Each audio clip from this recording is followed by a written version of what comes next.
লালনের মাজারে যে আসলে সাধুর নামে যে অসাধু যে কাজগুলো চলতেছে, যেটাকে আসলে কোরআনে শয়তানের কাজ বলা হয়েছে, ইন্নামাল খামরু ওয়াল মাইসিরু মিন আমালিশ শয়তান, শয়তানের কাজ বলা হয়েছে।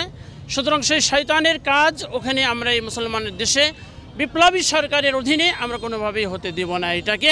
এই জন্য আমরা জেলা প্রশাসকের মাধ্যমে, আইন শৃঙ্খলা বাহিনীদের মাধ্যমে আমরা বলতে চাচ্ছি, একটা টিম গঠন করে যেই মাদকাসক্তির ব্যাপারে সরকার কোটি কোটি টাকা খরচ করছে বন্ধ করার জন্য, অথচ প্রশাসনের ছত্রছায়ায় সেখানে সেই মাদকের সেই কাজগুলো চলবে, এইটা তৌহিদি জনতা কোনোভাবেই মেনে নেবে না।